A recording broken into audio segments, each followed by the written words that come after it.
Well, good morning, everyone. And once again, welcome to another live and hope you're having a great start to your day. We love when you come on and say hello and can join us live. Again, we understand not everyone can do that, but as we start our program, we always do it live before it's turned into a podcast. And we appreciate you guys coming on. If you can't say hello, Andrea, thanks for saying hello. We appreciate it. There's Brahim and Lucille. Lucille, you're getting right up at the top all the time, eh? How do you do that? Sandy, Chilliwack, British Columbia, and Sandy in Fergus Falls, Minnesota. And there's Kevin from Oshawa, Rosalinda, Niagara Falls. And Kristen, how are you from Saskatchewan? Paula Joe, nice to have you on. Hi, Nellie. And let's see, Rosa, Moriat, Judy, how are you? New Brunswick, Fran, Orangeville. Brahim says he loves me. Well, you know what, Brahim? I love you too, bro. Lorraine, British Columbia. Wendy is in Markham. Madeleine, Kippawa, Quebec. Kamasava. Sharon, Kansas. Cecilia, Shediac, Nouveau Brunswick. Donna is out in Newfoundland. How are you, Donna? Paula Joe says it's warm in Ohio. Maureen, Boca Raton, Florida. Brandon, Dennis, sunny Norwich. Milika is in Stouffville, Ontario. All members of our wonderful family here at the Doctor is in. Beverly, Yolande, I've been waiting on you. Frida, Judy, Claudette, how is you? Cheryl, Lighthouse Cove. Lily is from Ottawa. Karen is in cold water and it's chilly. Sandy in Vancouver, Washington. How are you, Sandy? Sherry is from Mississauga. I missed somebody there.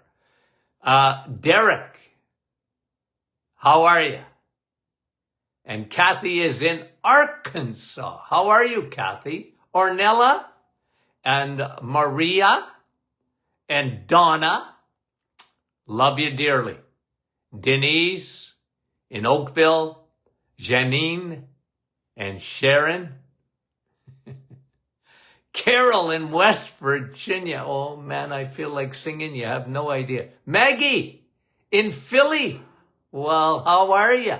Lisa, Carol in Mount Pearl, Newfoundland. There's Nicole. Rhoda from Labrador. Carol from Moncton, 4 Celsius. Cool. Patricia in Florida. Okay, guys, I'm going to get going. Phyllis, Judy, how are ya? Anna, Manitoba. Hi, Bruno. How you doing? Lise, how are you? And Linda. Oh, those Lindas. We love them because they listen. Arlene, good morning to you. And Heather, Port Dover. Mara, how are you? Vanda, I can't stop. PBI. Okay, now I'm going to get going, guys. Now I'm going to get going. Okay, so what are we going to talk about this morning? I want to talk about, because people ask me that, Doc, you talk about cortisol all the time. 1, why don't doctors interest themselves in cortisol? Why don't they talk about it? You talk about it, but they don't talk about it. And what does it do in our body? Why is it so prevalent today that people have so much cortisol? And so I wanted to do, why don't we do a little bit of teaching on cortisol and stuff to look for, okay? Because remember, okay, the measurement of cortisol, I used to do it in my clinic, okay? And I liked the urine test for cortisol. But my overarching principle for that was no matter what the test said, symptoms trumped the lab. That was the way I focused in my clinic days was always symptoms trump the lab. Medicine today, unfortunately, has been hijacked by the labs. Okay? They wait for lab results. And look, was I against lab testing? Of course I wasn't. What a tool. It's a great tool, but it's not everything. Symptoms, how you're feeling. Very, very important. It was always important in my book because the lab doesn't always tell you the truth. I.e., example, thyroid. Okay, thyroid. And cortisol, you need to interpret the labs based on symptoms. You need to put the two together. And again, symptoms always trump labs. Because again, I bring you back to hormones, because cortisol is a hormone.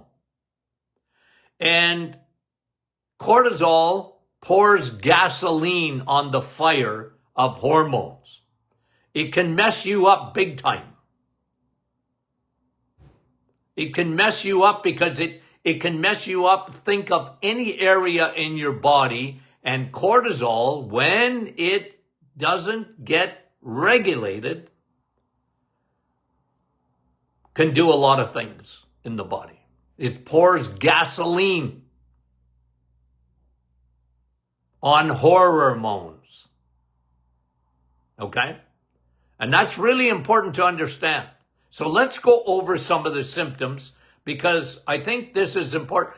Like, you have no idea how many times I actually wrote a book about it. Serial killers, 2 hormones that want you dead.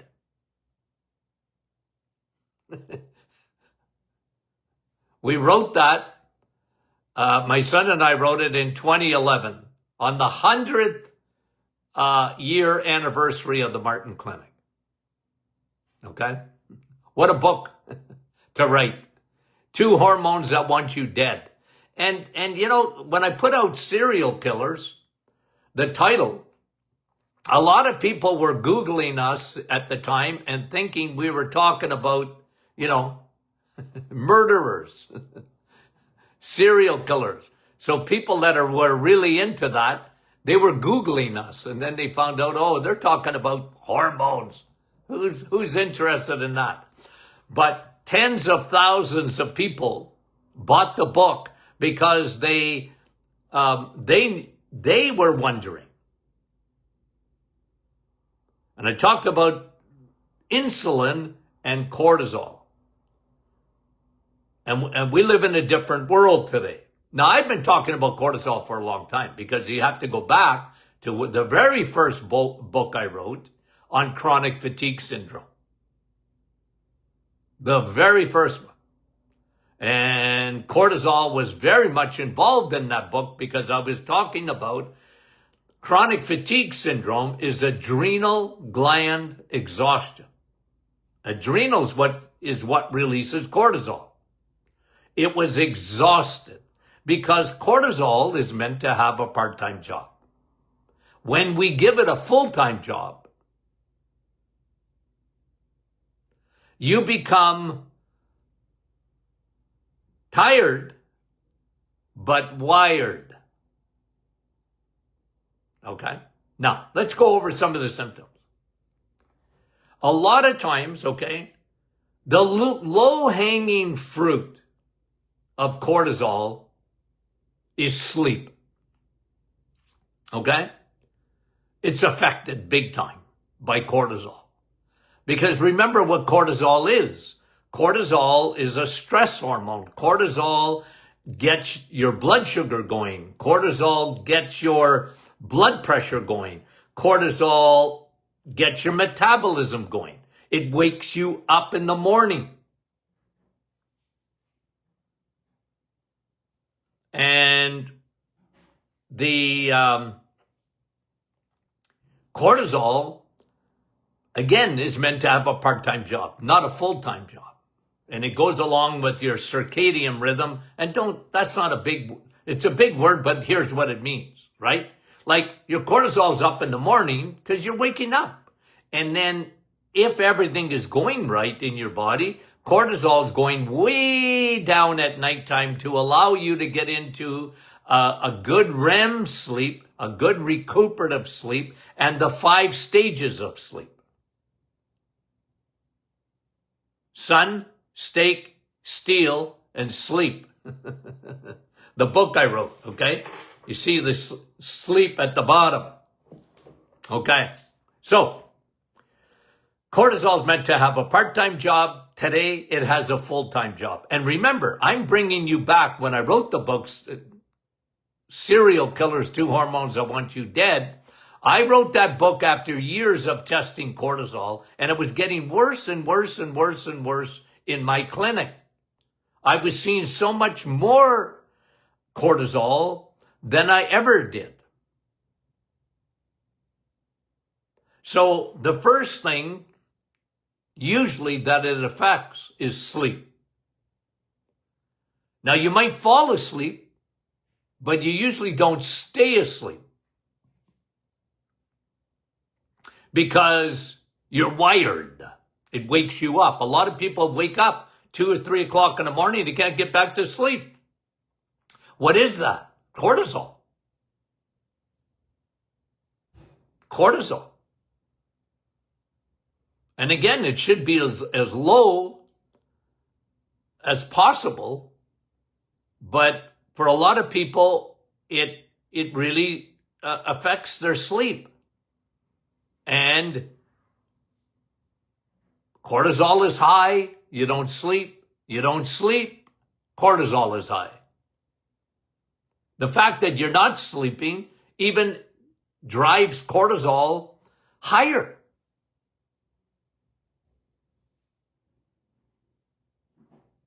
It pours gasoline on poor sleep. Okay? Energy. Let's talk about that for a minute. It drains you of energy. The very hormone that's supposed to get you going, when it stays on and doesn't get turned off, drains you. That was my whole thesis in chronic fatigue syndrome. The book that I wrote was just my thesis. I just published my thesis when I did my PhD. It was just a published thesis, and it became very popular. Chronic fatigue syndrome, the modern woman's curse. And what I was explaining there, okay, I told a story in that book on, a story. I gave an example of my mother. Okay? 11 kids. Wow. I never appreciated my mother until I got a little bit older and had kids of my own. Women, what you do for kids. And we were 11. And, but I was born in 1952. Okay, number 6. I must have looked like my dad. I don't know. They called me Tony Jr. And I don't know how my mother did it, but they didn't have the stress that the modern woman has today. And I wrote that book in the late 80s. The world was changing. We were seeing a new phenomenon called chronic fatigue syndrome. They didn't even know what to call it. The uppy flu, the Epstein-Barr, it was just tens of thousands, hundreds of thousands of women in North America were unwell. And I was a why guy. Why are they unwell?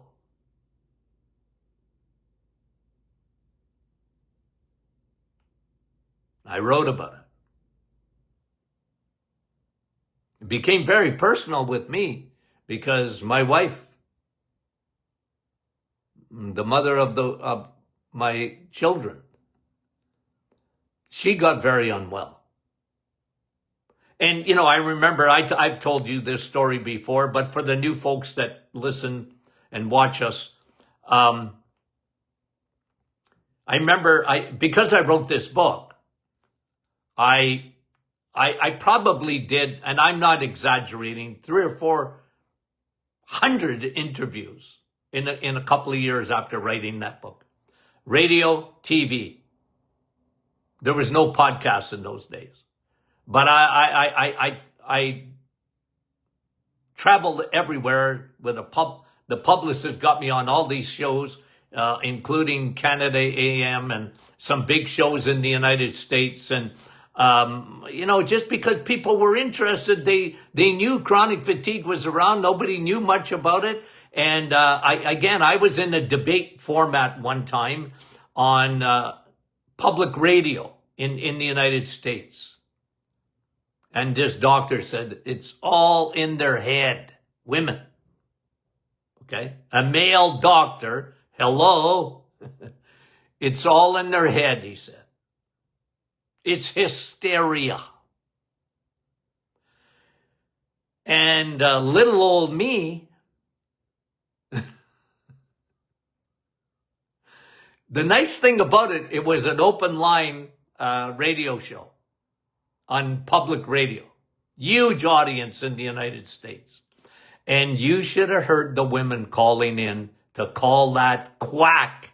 And usually they call me a quack. They were calling him a quack. He had done no research on it. He just came on and said, well, women, it's in between their ears. And I, probably for the first time in my life, I remained calm. I got a migraine, but I remained calm. My blood pressure didn't go up because the audience went after him. It was beautiful. Call after call after call. And I just listened to women saying, you know what? You're crazy, Doc. And that Dr. Martin, everything he just talked about, that's what I'm experiencing. Poor sleep, cognitive, cotton in the brain. That's what they felt like. Fog brain. The thyroid, because of the strings attached to it. And one of them is cortisol, big time. Cortisol really hits the thyroid gland. It will slow it to a crawl. Women would come into the office and they say, my metabolism is in a coma. Women can be very funny, with a great sense of humor. My metabolism isn't slow, it's in a coma. I look at food sideways and I gain weight. Yeah. Well, cortisol has a big effect on that because it slows that thyroid. Your thyroid is your gas pedal in your car. And it's a big factor, but People, listen, this happened 10,000 times. But my doctor says, because my lab work for my thyroid is within normal limits, it's not my thyroid.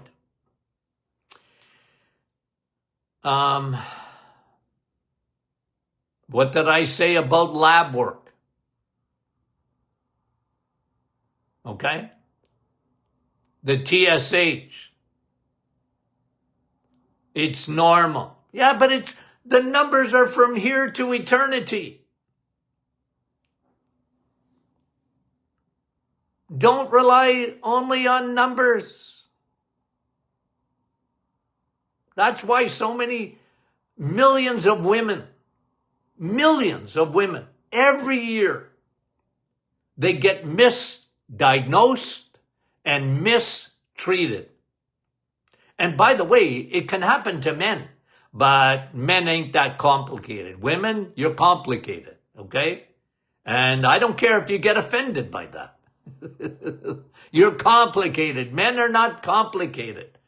We don't have hormones like women do. We don't have ovaries.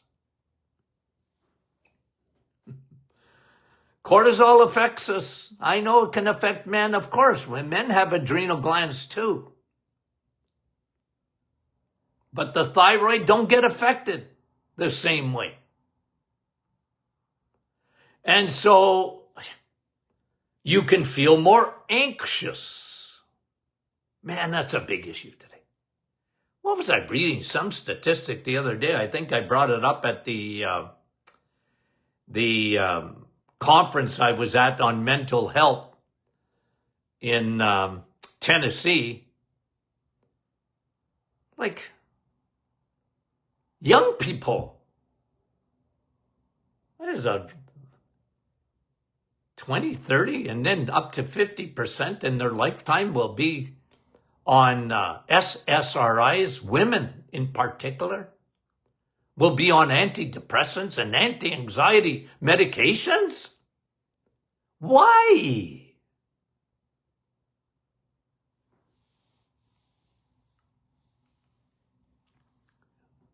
It can mess up your other hormones too, ladies. Hot flashes, night sweats. Like people think, well, wait a minute, I'm in perimenopause and menopause. Yeah, that's part of it. But cortisol, what does it do? It pours gasoline on the fire. Your brain don't work as well. Your hormones don't work. Cortisol on its own can create, just on its own without food, can create insulin resistance. That's why I wrote the book, 2 Hormones That Want You Dead. There's a big connection between cortisol and your insulin. And then when you don't feel good, you have a tendency to reach for the wrong foods. Because your mood. You want a quick fix. And doctors never, ever, ever talk about, that's cortisol has a major effect on that. Yeah, because it elevates your blood sugar. And when your blood sugar goes up, insulin must come in to bring it down. And you get yo-yo. You're up, you're down, you're up, you're down. And that, when it comes to eating, can really, really mess you up.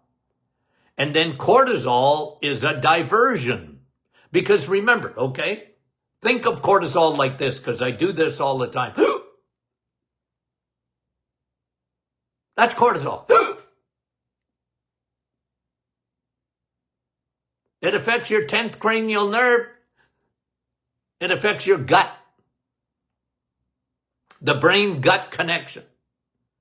And it's almost like it squeezes the gut, the stomach. What happens? It's supposed to release, but if it don't release, what happens? Well, now you got digestive issues.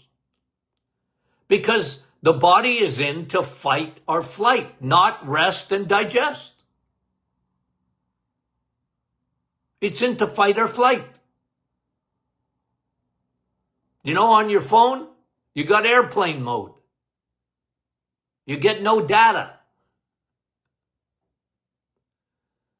But you never go into airplane mode because you're, and then, you know, brain, wired but tired, and your thyroid slows down.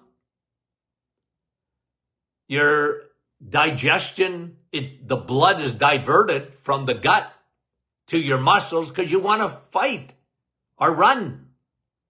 And you're not resting and digesting. I saw that a million times because women, they come in and they got all sorts of bloating and they never seem to, they got digestive issues and then they start developing, I saw this tens of thousands of times, acid reflux even. Oh, doc, I got acid. Yeah.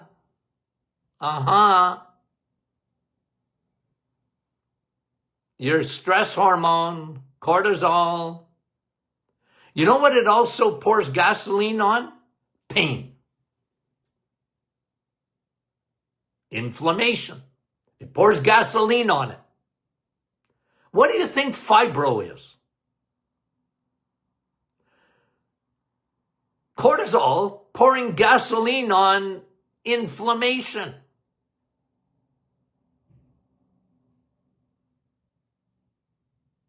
And you got, gee, I got pain. Yeah. Yeah, you do. And I you know, it's terrible. So not only anxiety, but depression. The Bible tells us this, okay? And you know, I appreciate this because this is very, very important, guys. The Bible says in Proverbs that anxiety leads to depression. What? Yeah. Depression don't come first. Anxiety comes first. Boy, do I ever see that in young people today. Anxiety. Depression comes first. Cortisol is very much involved in that.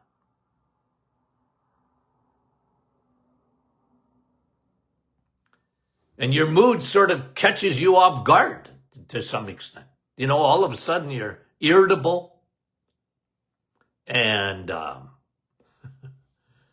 you might get migraines like I do. You know me when I say a migraine, it's because when I hear something that gets me going, I say I get a migraine, okay? It's giving me a migraine.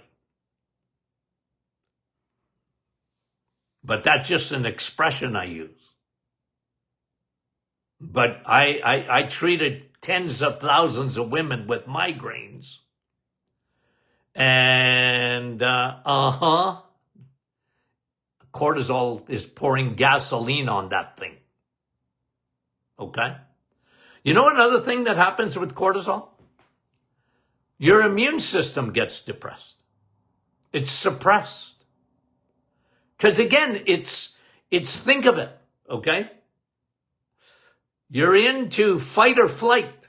Well, when you're into fight or flight, you're not so much concerned about a virus or a bacteria. Your body is diverted to, there's a lion coming. Do you know what I mean by that? Like your body's smart. So it says, well, you're in the fight or flight, like, we'll worry about your immune system later, but that diverts it, see? Now you're becoming much more susceptible, guys, to a couple of things. And ladies, this is so, so, so important. When you think of immune system, yeah, you think viruses and bacteria, but I want to give you one that's even more important to you. Cancer. and especially breast cancer. I got a copy of that book somewhere. Let me get it because I just want to show you something.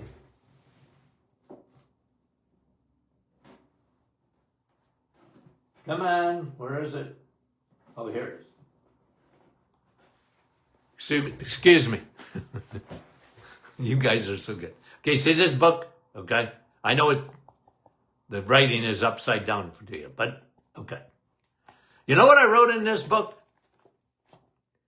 On cancer. And even back when I wrote this book and published it, I was talking about breast cancer in women and CFS, chronic cortisol secretion pours gasoline on the fire of cancer cells, especially breast cancer.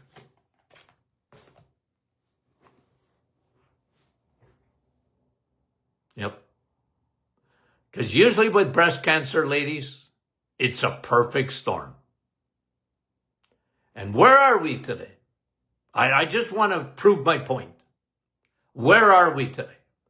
You can wear a pink ribbon, wear all pink for breast cancer prevention. Okay? You want to march? You want to walk? You want to whatever for breast cancer? Hey, go for it. But here's me.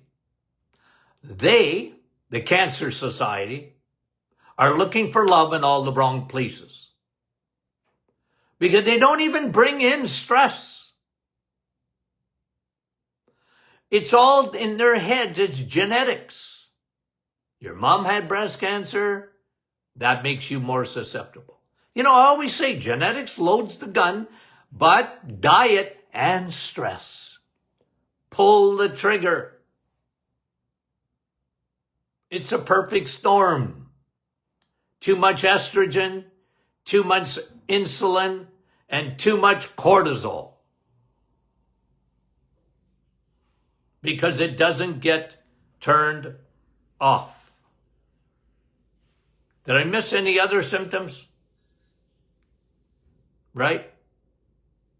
I probably did. But I go back, guys, because I've been around the sun a lot of times. I've been in practice. I was in practice for a lot of years. I saw a lot, tens of hundreds, I'm going to say 100,000 visits, patient visits, but, 30,000 women over the years. Had to be. That was my experience. That was my clinical research. I took it very personally because women were mistreated. I said this back in the 80s. Oh, probably before that. Medicine is a man's world still, even though there's a lot of women doctors today, right? There is. But medicine is still a man's. They still think like men. Medicine thinks like men. You'll get over it. Men would come into my office. What's wrong? I don't know. Who brought you here? My wife. Why are you here? I don't know. Anything wrong? No. How do you feel? Good. You bunch of liars. Men are liars. They lied all the time. I said, I got your results. They ain't that good. And they'd look at me like, who are you to tell me something like that?